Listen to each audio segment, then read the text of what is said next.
Many thanks for joining us, ladies and gentlemen. This is Oromia Broadcasting Network OBN, Horn of Africa's diplomacy program. I'm Lukawan by hosting the program for you. Today, I have one guest here with me. My guest today is Ambassador Fusumarka, Ethiopian ambassador to the United States of America. Ambassador, thank you very much for joining me and welcome. First of all, I want to share us a little about the historic relationship of both Ethiopia and the United States of America. Thank you. Thank you for having me. First of all, the diplomatic relation between Ethiopia and the United States dates back from 1903, which means we have formal relation for the last 117 years, despite different changes in both countries' leadership, politics, governance. The relation has sustained for so long and has been remarkable. What the current status of the relationship between Ethiopia and the United States? How can you express it? The relation between Ethiopia and United States after Prime Minister Abiy assumed power in April 2018 has been improved by far. Before that, the U.S., as part of its foreign policy, was issuing human rights reports criticizing the democratic challenges the Ethiopian people had, and now seeing the far-reaching reforms, democratic reforms, economic reforms, sweeping changes, which includes releasing of political prisoners, widening the democratic space, allowing oppositions, inviting opposition to work together for a common goal of prosperity, inclusive in terms of both political space and development. So since then, even the State Department Human Rights Report applauded the reforms that the government has been doing. I take it as a transformational relationship. I take it as one of the best time in terms of relations between the two countries. So there are some hiccups related to the negotiation on the Great Renaissance Dam, the Grand Renaissance Dam, which I believe, will be somehow clarified. We've been doing our best, but will be more clarified in the coming weeks, days, except that we have a very good relation and I believe will continue to be so. How is the relationship between Ethiopian embassy in the United States of America with the Ethiopians living there? The Ethiopian community in the US, starting from the visit of Prime Minister Abiy in July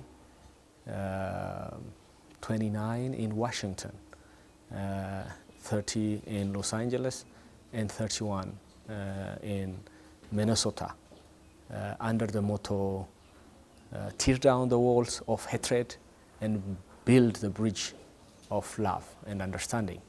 I think since then, it has been overwhelming and it has been a welcoming moment, and the relation has been improved by far. That moment, the visit by the Prime Minister in Washington and other cities also was not to meet the diaspora in general, but also specific to some groups like Ethiopian Orthodox Church in exile, and he was able to get acceptance by the synod in the exile and in Ethiopia to establish a great relationship, to reconcile their differences and work together, which is aligned with the motto. and that was historic. And also had a chance, our Prime Minister had a chance to talk to the Muslim communities in the US and also some other political groups, different political groups who were in exile. They presented their proposal on the way forward. Many discussions were held, and since then most of them, I may say all, have come back and now joining the political space that's wide open. I don't know any single political party that stays in the US now. So this is dramatic. Also other political parties who were in neighboring countries all joined. So this is a special moment in the history of Ethiopia, a special moment in the history of relations between Ethiopia and the US. And now we are building on that, building through different cooperation means. Now we are unfortunately under unprecedented COVID-19 period. We appeal to the Ethiopian community in the US to respond, to support their fellows, their people in Ethiopia by way of raising funds, contribute through their professional skills like doctors, nurses, and others, IT specialists, and also through in-kind contribution, PPE, different machine supplies. The response so far, in just 4 months, we reached to 44 states established task forces to dedicate themselves in mobilizing funds and in-kind contributions. We managed to raise $800,000 US so far, and will continue. I'm hopeful we'll pass $1 million soon. Already transferred the first 500,000 US. And I have great respect, appreciation to the Ethiopian community. Ethiopian community, religious leaders, and also people who did their best to help their people. That's not all. They also helped us to donated different equipment, in-kind materials, close to $1 million. We have shipped that through Ethiopian Airlines in 15 rounds, and that has been really helpful for the response in the country. And we have 20 doctors. I've been having meetings for the last 20 weeks non-stop, providing their skills. They are in the front line in the US, and they've been bringing their policy advice, operational advice, hospital level triage advice on COVID-19. That partnership, I believe, should continue beyond COVID-19. And we need other expertise in other fields to continue this kind of cooperation. I see hope in these relations. And also now we launched a new move toward supporting the Grand Renaissance Dam. They have been supporting through advocacy, explaining to the Congress, to the Senate, to their representatives in their localities, and also to the administration, to the Pentagon, to State Department, to the White House, explaining Ethiopia's position is a genuine position, and we don't have any intention to harm the downstream countries. That has been communicated constantly through different advocacy groups in the US. The diaspora, our diaspora, really have been doing remarkable. They have been writing, they have been using social media. They are not in any way advocating against the downstream countries, but explaining Ethiopia's position, that we have a genuine, just position, that the US administration, different US government bodies should understand. And I am hopeful, time will tell, history will tell that Ethiopia's position is the right position, and I'm confident that we'll be able to communicate this will continue to communicate this in a very positive spirit. On top of that, we started mobilizing funds for the first time from U.S. community. In the past, there were some trials, but because of legal constraints as well as the the bad relation with U.S. diaspora and Ethiopian government, it was not possible to mobilize funds. We expect $1 million through donations and bond sales. We just launched that last week. So we have opened accounts in Washington. We appreciate the support that we are getting from the State Department and coordinating all these efforts. So we'll continue to strengthen the relationship through investment.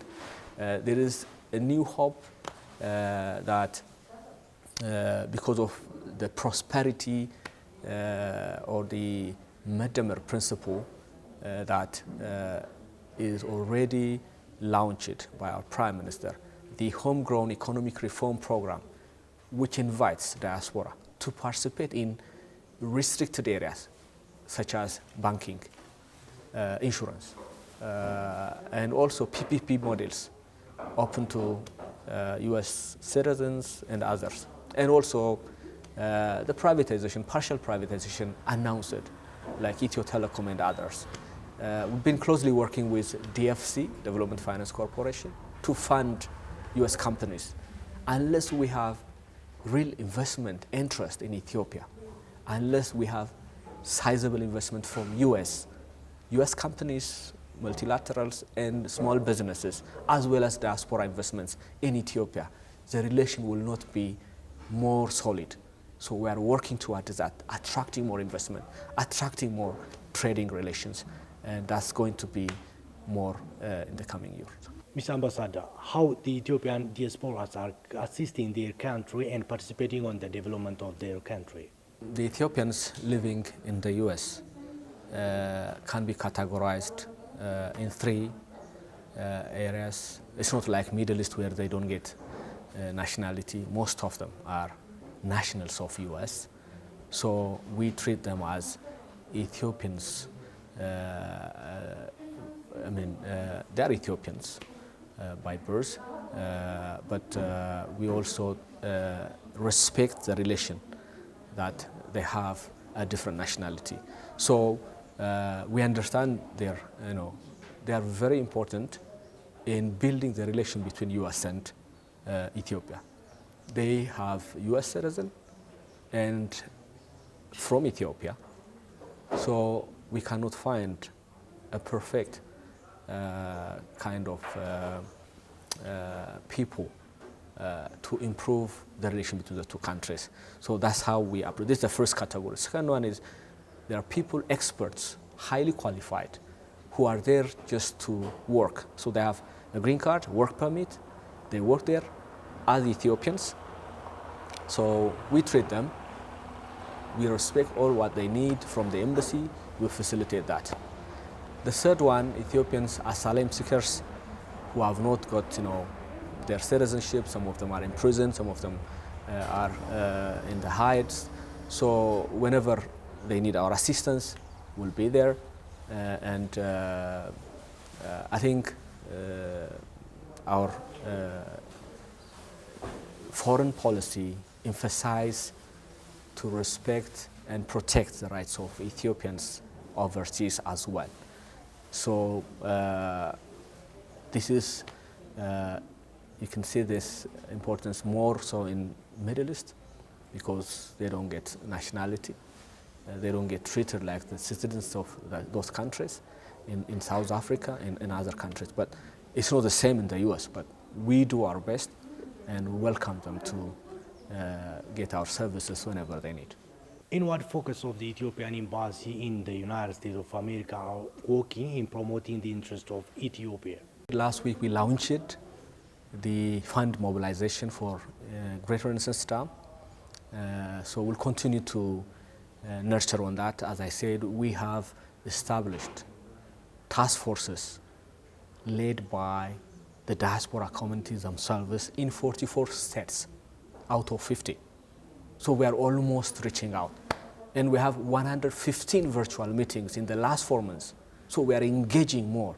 We'll continue to do that. So in the new year, we'll do our best to continue the promotion of fundraising and also creating understanding between these people.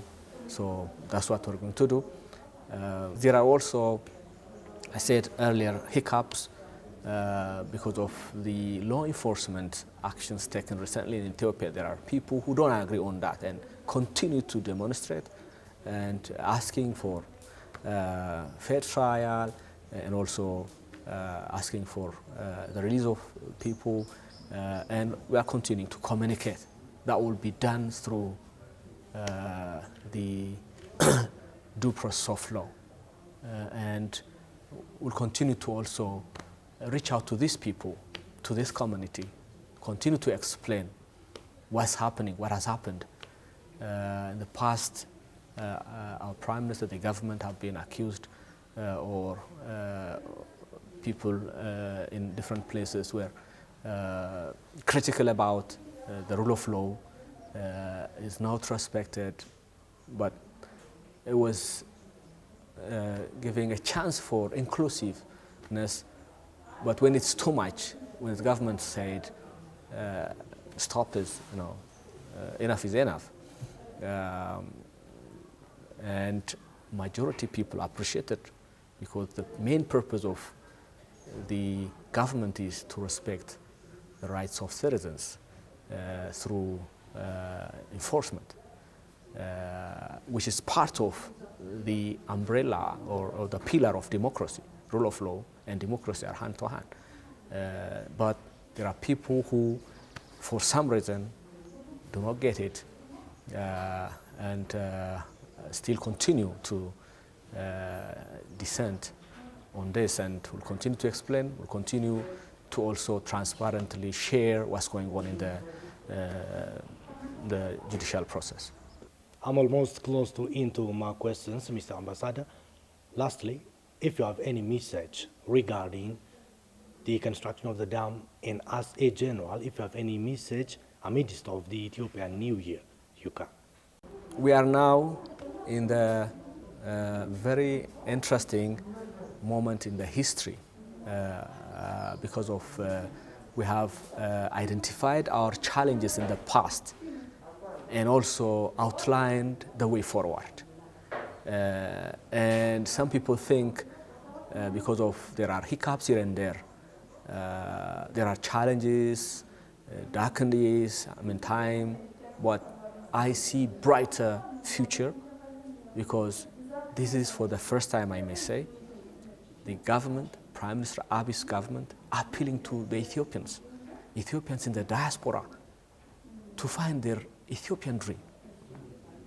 Freedom of acquiring property, freedom of expression, freedom of doing business.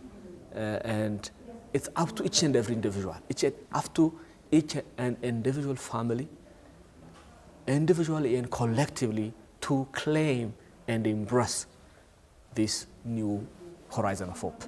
So I encourage them to find out more what is Medamar. I think some see it as a cliche, some kind of, no, it says we all are important as individuals, and will be more so when we join together. And there is no one that's irrelevant. So let's come together and let's build our new Ethiopia. So in this new year, I appeal to all of you, to all my fellow Ethiopians in the country and in the diaspora, to read, understand what we mean by this concept of Medamar, and find for ourselves and do our part.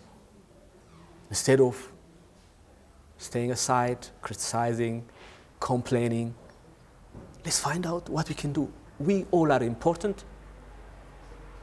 We have a stake, and we can do together a great thing, and we'll claim our new Ethiopia.